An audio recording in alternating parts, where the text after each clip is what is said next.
there we have it. It's taken about 4 minutes to put this thing up. The actual kayak part I'm really impressed with. It is super, it almost feels like a plastic kayak, and I think that's the best part of the kayaks. Super easy to blow up. The paddles look substantially strong enough. I know with some of the competitors, a lot of reviews said that the paddles are a bit weak on other kayaks. The paddles on this look sleek, easy to put together, look well made. The downsides of it is I'm not too sure about the valves in the seat. It's one of these things where they're like old Lilo valves. You know, when you blow them up and then you've got to put the top in, because the pump, the attachments on the pump don't seem to do much good with those.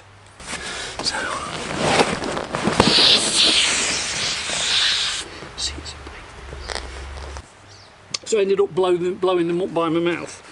And if you're not careful, the valves come out, but it's just a bit of kind of support. The other thing is the high output air pump, the double quick 2. It's okay, but it's just a single cycle air pump.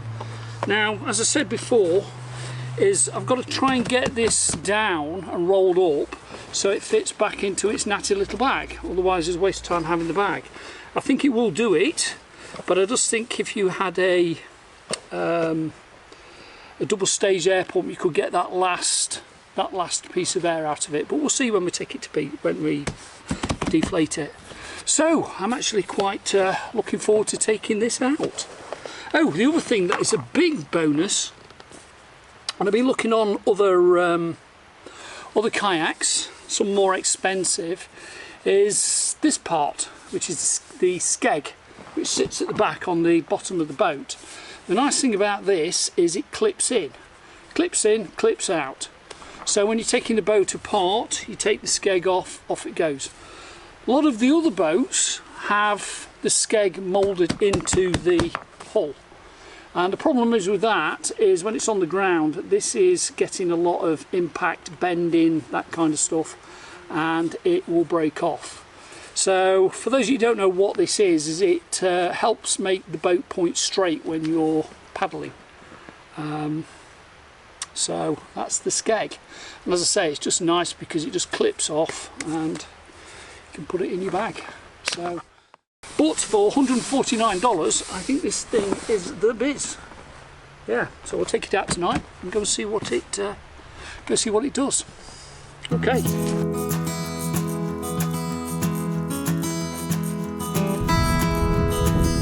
Hello. How you doing?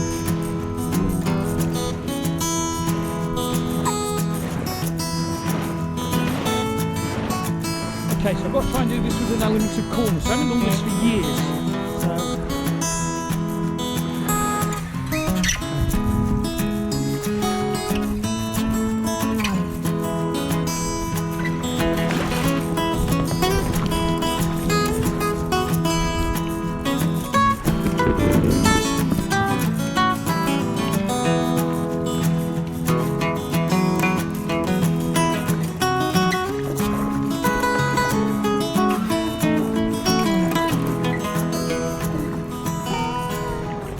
Very wide. It cuts a nice enough line.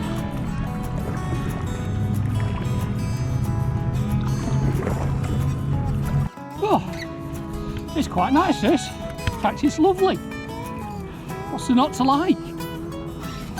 It's very stable in the water, and you're not pushing any weight.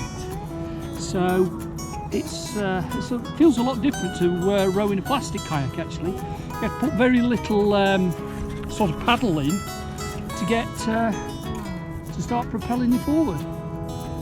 So what's there not to like about this?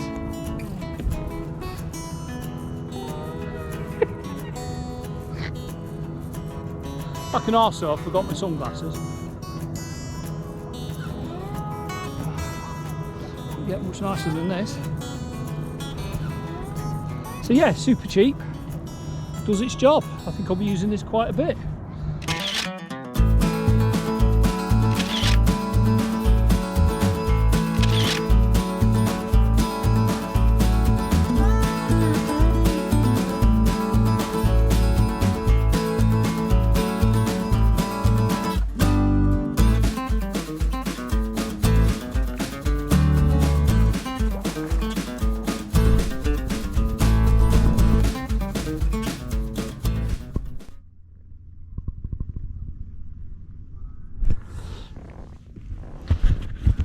Okay, so finishing my review on the INTEX K1 Challenger inflatable kayak, and I've had this out now probably for around 3 hours with this adventure today and the adventure last night capturing the sunset.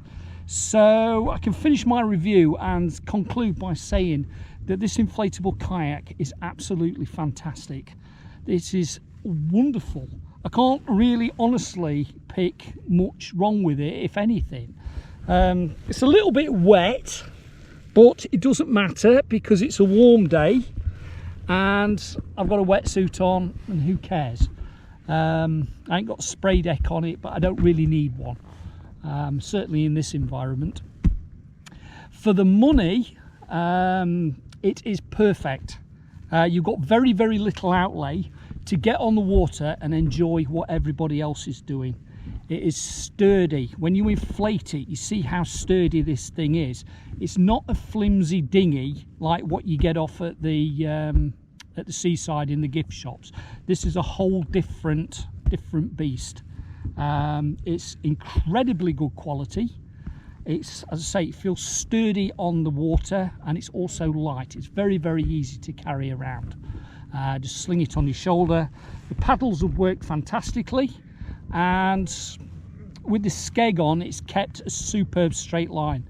Last night I forgot to put the skeg on the back, and it still did it, but I noticed last night that when I turned my head, the bow of the boat will basically follow where I was facing. Now you can see I'm just kind of sat in the water, the boat's pointing, and it's not drifting off track at all. So I've had 2 fantastic adventures on this boat. So if you're thinking about getting one of these, I'm going to score it around 10 out of 10. As I say, I can't find anything really wrong with it. It's just great.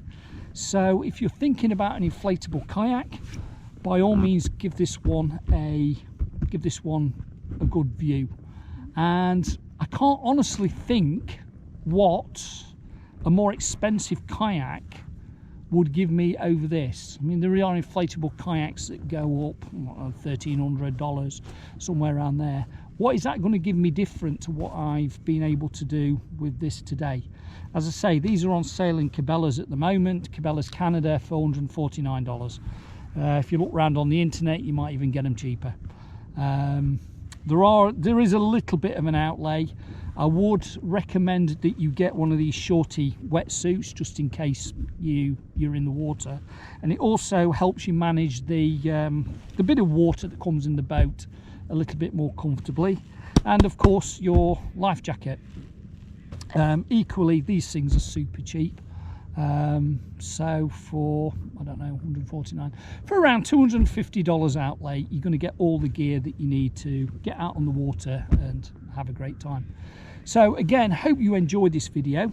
It's a great backdrop, and if you do, then please subscribe and we'll do some more. As I say, I'm going to try and review the K2, which is a sit-on twin kayak, and probably do that in the next video, and we'll see you in Chilliwack. Okay, bye bye for now.